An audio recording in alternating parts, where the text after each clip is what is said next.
everybody, it's me Tamala and you're watching Soul Kisses TV, and today I'm sitting with Kareem Nelson of Wheelchairs Against Guns. Hi.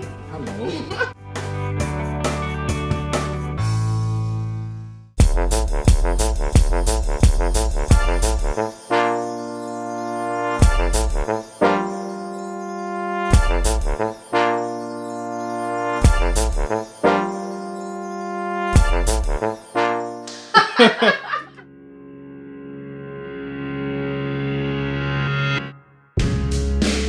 Hold on, let me catch my breath. 'Cause right now My whole life, to say with you, from going through it, I'm confined to a wheelchair, which will partially damages my freedom. It's going to take a gangster to step out and show the kids like that ain't about nothing. So tell me about Wheelchairs Against Guns. One day I was laying in my bed and I had come to the rationalization that I wanted to exit the streets. But growing up as a child, I never wanted to work for anybody. So then I thought in my mind, like, what can I do to get back to all the destruction I've caused in my life? And it would be for myself. So I thought about Wheelchairs Against Guns. I just thought about going to the schools, talking to the kids. And the Wheelchairs Against Guns just came in my head. Because a lot of kids today are teetering on them, especially junior high school, they're teetering on the line of, wanting to go to the street because, that's when they can see that what the streets offer or what they think it offer. So what we do is we come in with the wheelchairs and we show them like, nah, we did all that. Like I said, 12 to 36, I ran the streets even in a wheelchair. So I just tell them my whole past and everything that I've been through, you know what I'm saying? Hoping that it scares them. And this right here is the niche because I know they don't want to be in this. Can you tell me a little bit about your story, mostly about your interaction or with gun violence? I started at 12 and the crack was big then. You can make money and I seen everybody doing it. I seen my friends doing it. I'm an only child. So when I look to them and I see the camaraderie and the brotherhood, that's what I veer to. But my story is different because I didn't have to sell drugs. Like my mother made 6 digits. She's a legal secretary. So everything I wanted, I had. If you were provided for and taken care of, what was it that you felt? I think if I had a brother or a sister that I could, go home with and talk with at night and, have relatable topics with, I think that probably would have, stopped me from going outside to the street. Because the only reason why I went outside, because most of the time I was in the house by myself. Mm-hmm. I didn't have any brothers and sisters. I had my cousins, Javon and Jason and Lynette. But, it wasn't like being outside. We're having fun, the music playing, the girls outside, everybody mingling. So I wanted to be a part of that. And my way in was to sell crack because it was a cool thing to do. How did someone approach you and get you wrapped into that? I sought the person. You did? I knew the dudes who was, dealing with the crack. I knew the older dudes who was supplying it. So what I did was I went to one of my friends who was already working, and he put me on. You weren't afraid? The initial going to get it and, like walking back to my building with the crack was really like scary. But after you get it and you start doing it, you become accustomed to it. Really? Yeah. Did your mom ever find out? Yes, she did. What'd she say? No, I'm an only child, so when she found it, I lied and said, I played it for what it was. It's not mine. You're gonna get me killed. EJ. Oh, what is this, Shaggy? It wasn't me. So then she like, well, go get excuse my language, that gave you this, and then I would go get a friend, and he'd come upstairs. EJ, don't give my son nothing else. And, So your mom was like, like the big mama. She wasn't afraid. She was like, okay. I got beatings with vacuum cleaners. Vacuum cleaners? That's the first. Okay. Anything that was in hand, anything that was in distance. So let me give a breakdown to you. Okay. Started at 12. So one of my closest friends get murdered at 13 right in front of me. 14 continued to sell drugs, lost another friend. 17, I did good for me. At 17, I got caught with a pistol. 18, I went on a run. Wait, so when you were 17, did you get arrested, like go to jail for that? I got arrested, but at that time, you could cop out the probation. So at my time was just getting home from jail. So I came home from jail from that, copped out to the probation. Then I tried to clean my life up and go to Atlanta and start fresh. But like I said, I never had a job, so when I got out to Atlanta, my friends from New York was there. So I started doing the same thing out there. And one of my friends got killed. I went to Baltimore. When I got to Baltimore, some of my friends was there. They offered me a project that I could have for myself. I just got one person out of there. Wait, a project? Yeah. What do you mean by that? Like a housing project. In Baltimore, they got little little housing projects. So But you not be- like New York City, but they're little. Okay. So So what do you mean, like you would be like the main person? yeah, too? I would be the only one selling drugs in this project. Wow, this sounds like a movie. Sounds like a lot of money to me. Okay. So like, I did that, and then the one guy had to move out. I always came with a persona because I know how to fight. I thought I was the toughest, and lo and behold, he was tougher than me.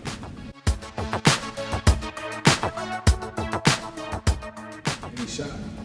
And Father's Day, June 1995. That's when I became paralyzed. Where'd you get shot at? And right here. In your back, like Yeah, like in the back shoulder blade. in the shoulder blade. Yeah. So the ripple effect from the bullet, you know, when you drop water, you drop a rock in the water and you see the circles come out, the ripple effect affected my spine. So it wasn't getting shot that made you stop. I never had a job, so all I know is when my back against the wall and financial constraints come to me, and then all I knew then was crack. So that's what I did, and some friends of mine came to me, they was out of town in Pennsylvania, and they came to me to get some work. I gave them the work. And, Work? Yeah, drugs. When I gave him the drugs, he was ultimately under federal investigation. So when he was under federal investigation, and you know when the feds come, they talk a lot of time. He told on me, sent me to jail. Oh. So 2004, I was sentenced to federal prison for 72 months. I eventually doing 48 months. And then I came home. For drug possession Yes. or drug dealing? Conspiracy to distribute crack cocaine.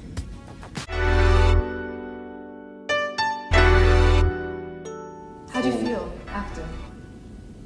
When I first got shot, I was suicidal. I really was. Like, I felt like, you know, all my strength was gone. Like, what could I do? I can't defend myself. I can't defend my lady if I get one again. You know, am I gonna be able to move the same? You know, so it was really a culture shock. Like, wow, you went from tough guy to nothing. So I was under 24-hour suicide watch for at least 4 months. 4 months. Was your mom there? Yeah. What'd she say? She kept saying, you know, she kept telling me, you're gonna be selfish. You already been selfish all your life. You put us through all of this, you know, going to jail and we coming to visit you, and then you can't just exit and leave us. You still have breath in your lungs. And then my doctor came in and told me, you still have sex. So then when I heard that was just encouraging. Stop it right now! That's what gave me the momentum to keep moving. Okay, really? Really? I didn't have my hands at first. I worked with my hands, and now I'm just Okay. And how old are you then? You were in 2005, you said? 1995. 1995. You're 21. You get, your motor skills back, and you decide, I'm gonna go back in the streets. Dumb, right? No.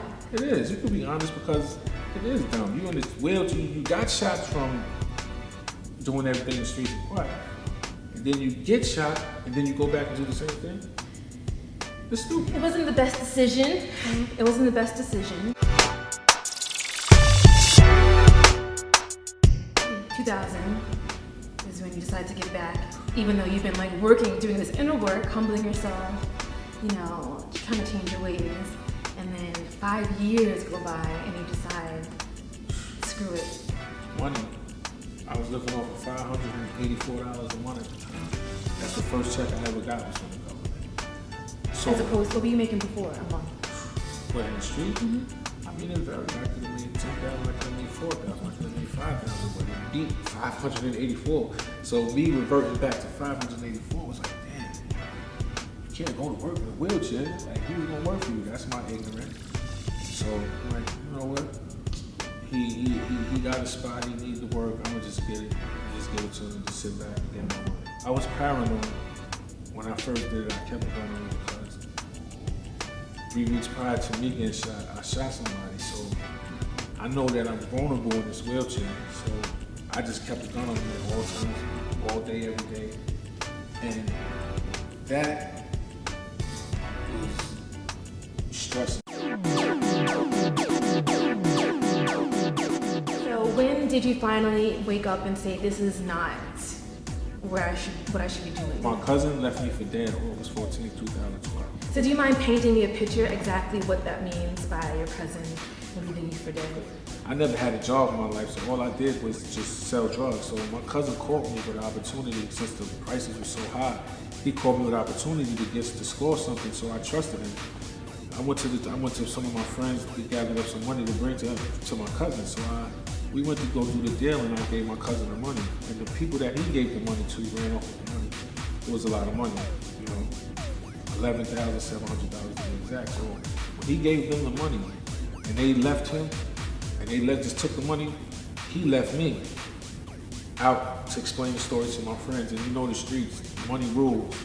I don't care how you lost that money, but I need my money. You know, and these was my friends. And I literally had to beg for my life. And even after that, that's when the last breaking straw was me having to beg for my life when my cousin took that money. So from that day on, I went home and I told my wife, I discussed the story with my wife, what happened, and I told her, the streets is over. And that's how I was born. When you see a kid, when you're talking to them and you're having one of your events for WAG, what is your ultimate goal? To reach one kid. To do what? Just to deter them from making that decision off of peer pressure and thinking that everything glitters is gold. If we could touch one kid, like one time we was in school and we asked, like, who thinks drug dealing is cool? And the kid was brave enough to actually raise his hand. And that's what we want. Like, he raised his hand and said, I think it's cool to be a drug dealer. And that's what we want to touch. Because he was brave enough to stand up and say he wants to be something that we're telling him not to be. So we expounded on everything in the streets, and by the time our presentation was over, we came to the point and said, I don't want to sell drugs. I don't want to be in a wheelchair.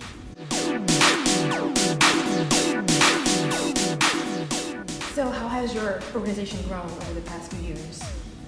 We started out small. We don't have any financial support. We don't have any sponsors. Really? I'm so surprised. Yeah, everything is out of my pocket, and I just stride. I wrote the computer, I used the social media, and God has been good because I met a guy named Thomas Sidney, and he landed us. He puts us on the website of the whole board of ed. It's a P weekly. It goes out to all the principals in the school in NYC, and when they see it, it helps us. That gets us to do at least 30 schools. When you meet your maker and you have, used all your gifts, what do you want your legacy to be? What do you want to say to him that you did here on this earth with your time? I don't want him to say anything. I want it to be shown. I want it to be WAG community centers in every neighborhood. I feel like a kid deserves the opportunity to find good. So I want my legacy to be these WAG community centers. I don't want it. Kareem Nelson ain't even got to be said. As long as WAG community centers.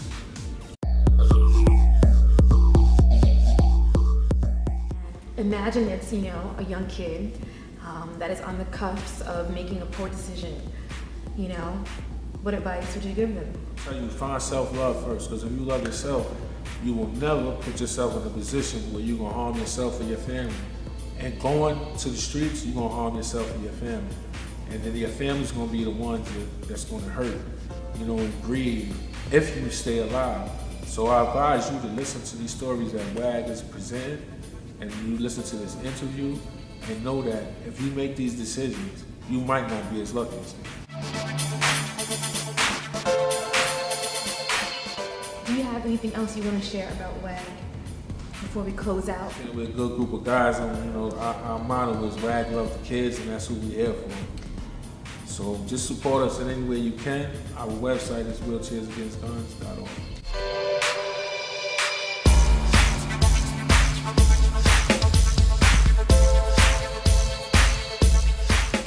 Boogie. So yeah. You're watching Soul Kisses TV. Kareem Nelson of Wheelchairs Against Guns. Thank y'all. Thank you. Thank you so much. That was fun.